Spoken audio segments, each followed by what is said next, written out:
J'ai finalement décidé que si je peux passer de 38 000 dollars à 1 million, ce n'est plus une question d'argent. C'est une question de croissance.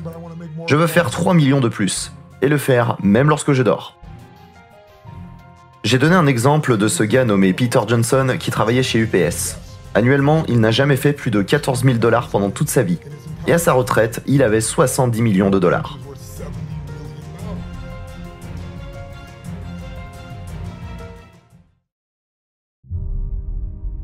Je viens d'une famille très pauvre. Nous n'avions pas d'argent, même pour manger. C'était dur. Donc je voulais m'assurer que l'argent ne soit plus un problème pour ma future famille. J'ai donc cherché à savoir comment faire de l'argent. Et j'ai découvert quand j'avais 23 ans comment gagner 1 million par an. J'étais passé de 38 000 dollars à 1 million. Et vous n'obtenez pas ce résultat en adoptant simplement une nouvelle stratégie. C'est un renversement psychologique autant que stratégique. Ensuite, j'ai stagné au même niveau de revenus pendant 7 ans, sachant que j'ai formé plusieurs entreprises, que j'ai aidé plus de personnes. Mais c'était comme inconsciemment. Ne veux-tu pas plus d'1 million de dollars ? Et j'étais dans l'état du Wisconsin. Je revenais à 2h du matin, le jour de mon anniversaire, je n'avais pas de jet privé, j'ai dû faire 4 escales, puis j'ai atterri dans un lieu horrible. J'ai ensuite appelé mes enfants, et c'était la femme de ménage, Maria, qui avait décroché. Je lui dis « Maria, désolé, je suis très en retard. Serait-il possible de parler à mes enfants ?» Elle me dit « Oh, joyeux anniversaire !» Tu sais, Mr. Robbins, je n'ai jamais rêvé de vivre dans un château, parce que j'ai une maison qu'on appelait le château. Et je veux juste te remercier. Ici, je me sens comme une princesse. La nuit dernière, je m'étais posée dans le jacuzzi, regardant l'eau, et pensant à combien je suis chanceuse. J'ai vu combien cette femme était riche. Et là, j'ai finalement décidé, écoute, si je peux passer de 38 000 dollars à 1 million, ce n'est plus une question d'argent. C'est une question de croissance. Je veux faire 3 millions de plus, et le faire même pendant que je dors. Ensuite, j'ai commencé à réaliser que ça importait peu combien d'argent vous gagnez. C'est réellement votre capacité à faire usage de votre créativité et arrêter d'échanger votre temps avec de l'argent. C'est le pire échange qui est. Tout le monde est un trader financier. Ils ne s'en rendent pas compte, mais ils tradent leur temps. Et le temps est une denrée rare. Donc ce livre est ouvert à tout le monde. Les gens modestes, les millénaires, les étudiants qui sortent de l'université avec des dettes et qui se disent « Comment commencer ?» ou les baby-boomers qui se disent « Comment planifier ma retraite ?» Et ma manière de procéder est la suivante. Je me suis dit, je veux interviewer les 50 personnes les plus brillantes dans le monde de la finance.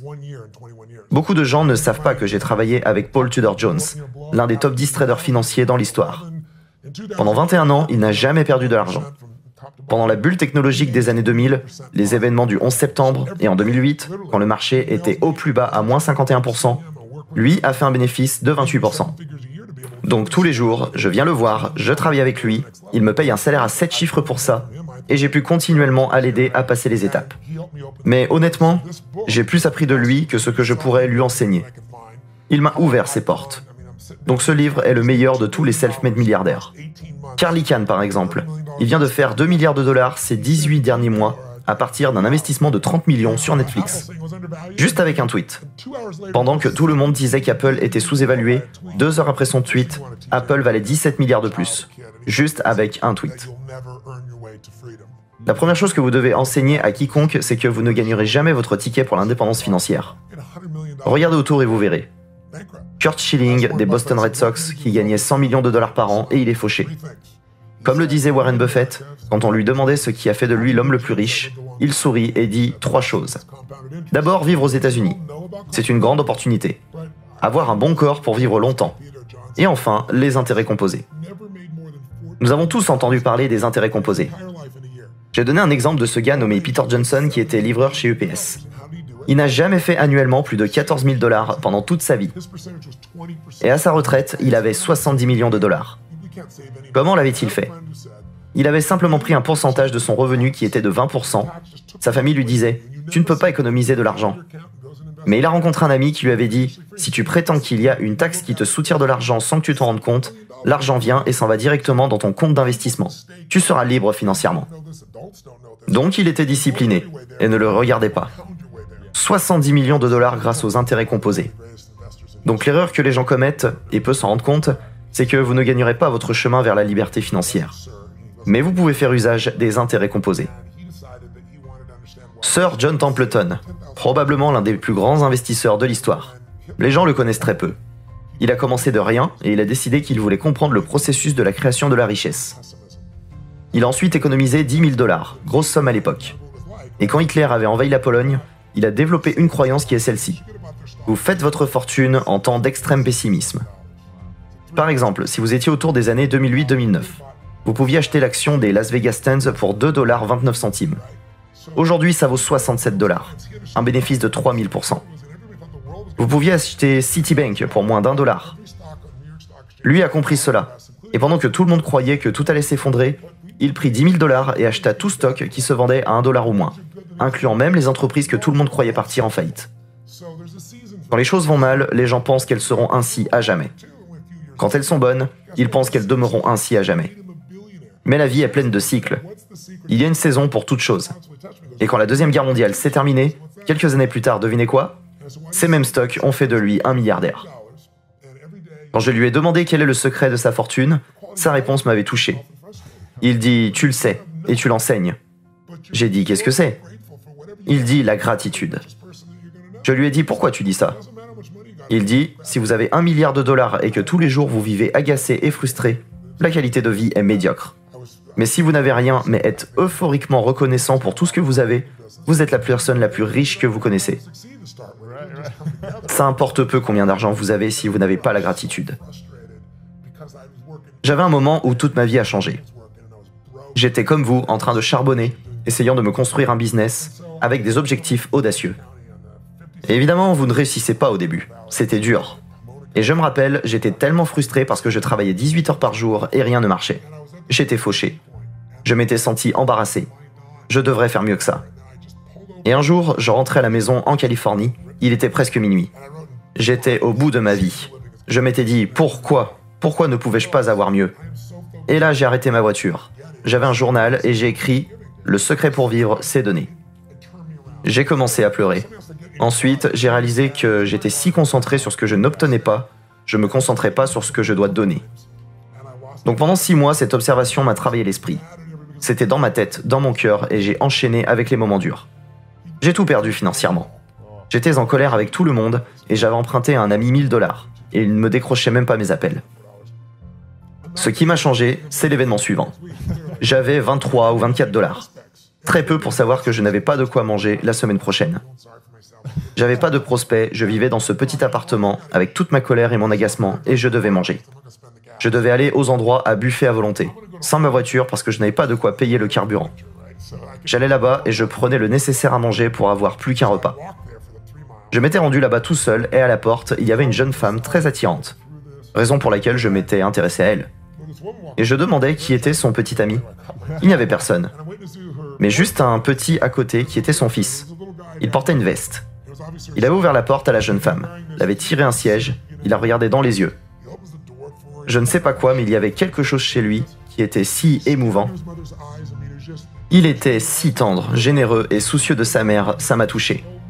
Donc j'ai payé mon repas, repris les pièces qui me restaient, parti voir ce jeune homme, m'était introduit. Je lui ai dit bonjour, il s'appelait Ronnie. Je lui ai dit Ronnie, tu es un acteur de classe. Je t'ai eu en train d'ouvrir la porte pour la jeune femme. Il dit c'est ma mère. Je lui ai dit c'est encore plus élégant. Tellement élégant que tu l'amènes à dîner. Il dit pas vraiment, j'ai juste 11 ans, je n'ai pas de boulot. Et je n'avais aucun plan. J'ai mis ma main dans ma poche, j'ai pris tous mes billets, pièces et l'avais donné. Il m'avait regardé et m'avait dit je ne peux pas prendre ça. Je lui dis bien sûr que tu peux. Il me dit pourquoi? Je lui répondais parce que je suis plus grand que toi. Je lui ai serré la main, je n'ai même pas regardé sa daronne et j'étais sorti. La raison pour laquelle je vous raconte cette histoire, c'est je n'avais pas de voiture, pas d'argent, mais j'étais euphorique. C'est comme si je rentrais à la maison en volant. La réaction normale aurait été de dire « Mais qu'est-ce que tu es en train de faire? Tu n'as pas d'argent, comment tu vas manger ?» J'avais un plan et le plan allait me prendre 10 jours à 1 semaine. Je me suis dit « Ok, les gens peuvent jeûner pendant toute une semaine. Je peux jeûner pendant toute la semaine. » Ce genre de choses. Et je me suis réveillé le matin suivant, recevant un courrier.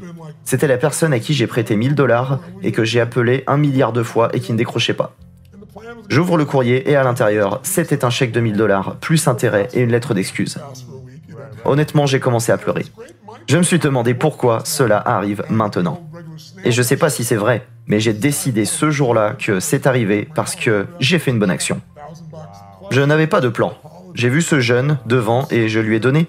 Je l'ai fait en pensant à Est-ce que je peux ou je peux pas? J'ai même réfléchi. Et c'était là le jour où j'étais devenu un homme riche. Si vous ne pouvez pas donner 1 centime quand vous avez 1 euro, ne vous foutez pas de vous, vous n'allez pas donner 1 million quand vous aurez 10 millions, ou 10 millions quand vous aurez 100 millions. Mais si vous pouvez faire ça maintenant avec ce que vous avez, vous réfléchissez même pas.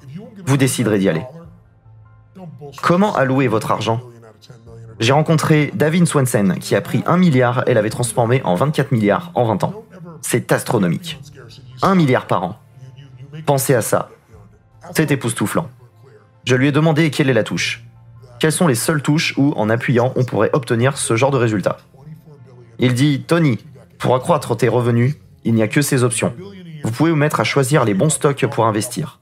Vous pouvez avoir un meilleur timing et enfin avoir une bonne manière d'allouer votre argent. » Il dit « Les 2 premières options ne se réalisent pas, parce qu'elles vous coûtent de l'argent.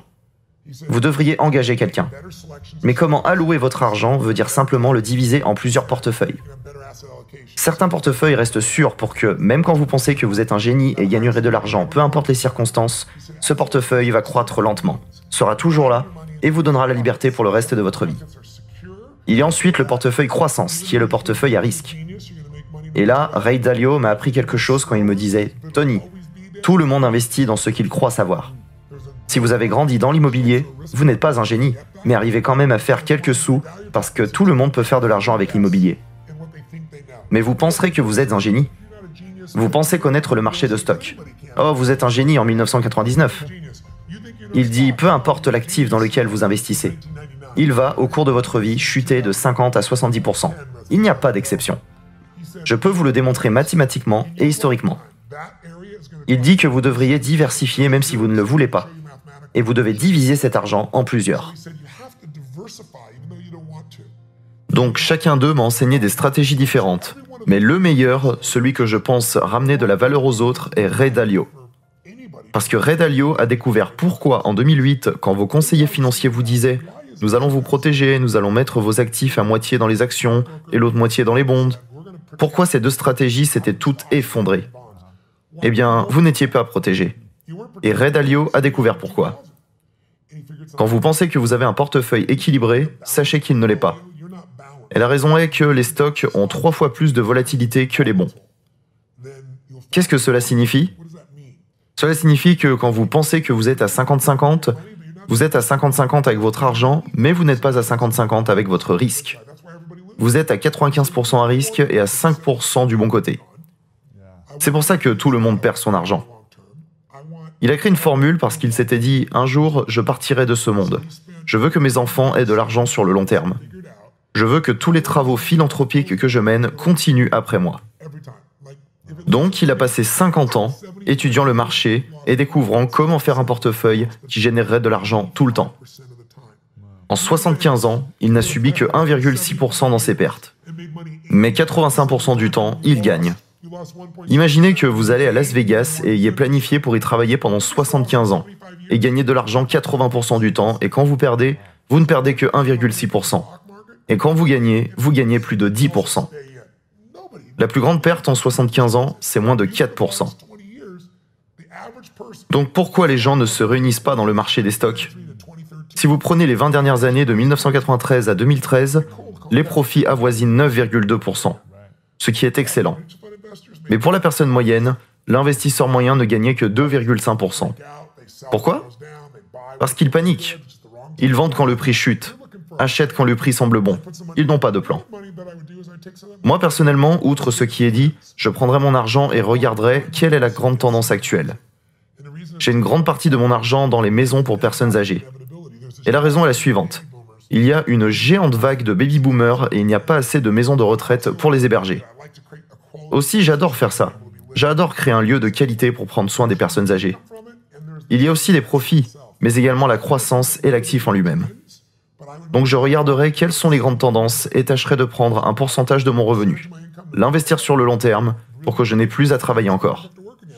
Et c'est ça en fait l'objectif, n'être plus obligé de travailler. Ce qui est ironique, c'est que quand vous interviewez les gens qui gagnent au moins 750 000 $ par an, 80% d'entre eux disent qu'ils ne vont jamais prendre leur retraite. Quand vous interviewez des gens qui font peu d'argent, ils vous parlent tous du fait qu'ils veulent prendre leur retraite. Regardez Warren Buffett, il a 84 ans. Jake Bogle, qui a créé Vanguard, il est dans les affaires depuis 63 ans. Il a 85 ans aujourd'hui et demeure toujours un génie. J'ai passé 45 minutes avec lui pour l'interviewer. 4 heures plus tard, il dit « Tony Robbins est passé et j'ai connu l'interview la plus provocante de ma vie. » Mais le point est, ces gens sont toujours dans le game. Le véritable objectif, c'est de n'être pas obligé à travailler. Mais si vous ne travaillez pas, vous allez commencer à écrouler, parce que nous avons tous besoin d'être productifs pour nous sentir en vie.